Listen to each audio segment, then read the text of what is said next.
So you want to start your e-commerce business, but have no idea whether you should start with Alibaba or 1688? Let me show you which one is best for your situation. Now there are 5 reasons why you should consider using Alibaba over 1688 when starting your e-commerce business for the first time. Whether you are dropshipping using Amazon FBA or you have your own brick and mortar store where you sell goods from. For those that do not know about Alibaba or 1688, they are essentially major sourcing platforms for goods inside China. Think of Alibaba as the international English version and 1688 as a domestic Chinese version tailored towards the Chinese market. If you want, you can check out my sourcing platforms playlist that goes through all of these in details in the description down below. Now going to the first reason is the payment gateways. Alibaba is very flexible. It can accept cards, bank transfers with little to no hassle. They are used to receiving money from all over the world and have channels set up to do so. Having payment gateways set up on 1688, however, only accepts Chinese bank cards or Alipay linked to a Chinese bank card. It won't accept foreign bank cards. I've tried, I've done the research and everything, they just don't do it. Yes, 1688 can accept Alipay Tour Pass, that is the only exception, but then you run into the limitations of bulk ordering. For example, each order can be no more than 2,000 RMB, which is around $300, or 10,000 RMB in a span of a 3-month period, which is about $1,500. You also need a passport to sign up, and your country may not even be supported on the list of supported countries on Alipay Tour Pass. Getting a Chinese bank account is actually very hard if you're not physically in China, and if you're outside of China, it costs a lot of money, at least $2,000. So it may not be the hassle, and this is somewhere where you consider using Alibaba instead. Reason number 2 is the language. Alibaba is actually meant for an international audience. So everybody who is used to using English can use English on that platform.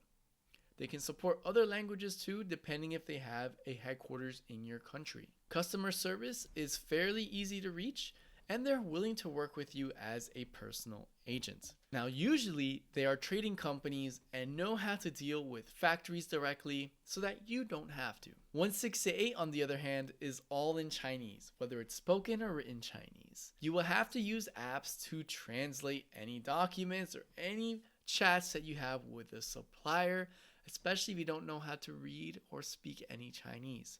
The customer service can be horrendous, especially with the certain suppliers, because they don't have the international customer experience.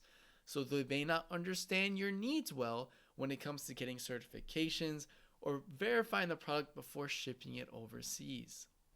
Reason number 3, returns and refunds. Alibaba actually has a feature where your funds are protected until after you have received the goods in the platform. You can also select to pay a deposit for the first order and then continue paying as you start receiving batches of the order. Scams are less likely to happen, for there is always a chance to ask for a refund if you suspect anything suspicious. 1688 does also offer refunds, but it's complicated. And if you don't know how to use Chinese, speak it, and be able to apply for a refund on time, you only have 7 days to get a refund on 1688. 7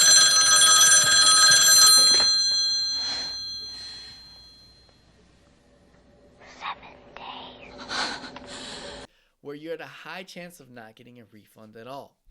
Alibaba actually has a 30-day guarantee, and they're pretty transparent on the whole process, whereas 1688 only has 7. So what does this mean? If you don't file a claim within those 7 days after the products have arrived in the warehouse in China to your freight forwarder or whatever address you put, you no longer have the right to get a refund with no questions asked. Unlike an Alibaba, you have a more flexible 30 to 45 day period to be able to handle any products that may be in transit or may be lost from China to your final destination in your country.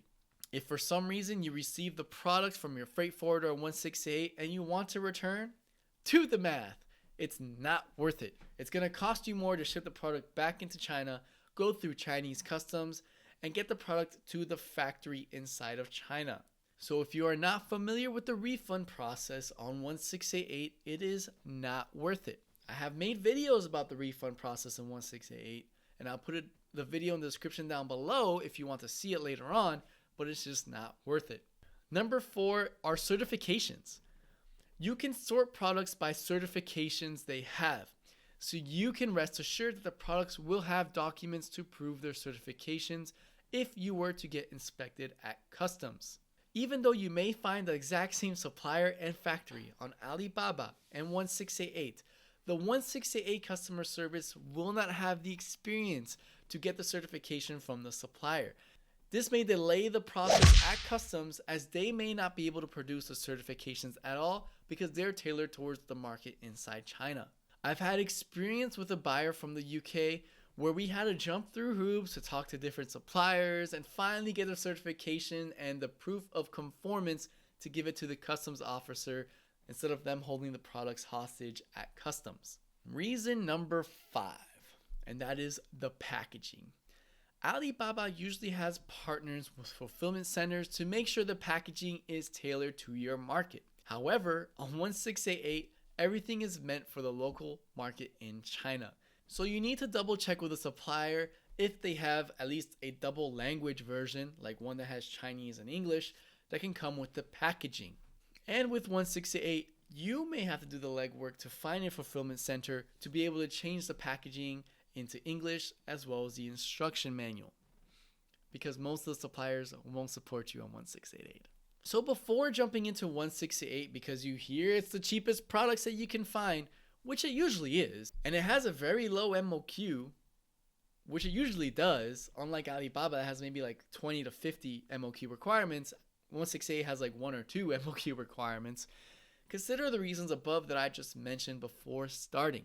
Now, I'm not saying don't use 1688, but if you're just getting your feet wet and you just want to start this business and want to, try it out, see if it's good for you, Alibaba may be the way to go for your situation. So you may hurt on some profit margins in the beginning, but once you get the experience with Alibaba, you can then transition into 1688 to protect your profit margins. Now, my channel covers extensive tutorials about these platforms, so if you like content about sourcing from China for your e-commerce business, subscribe and hit the notification icon to be notified every week when I publish videos for you.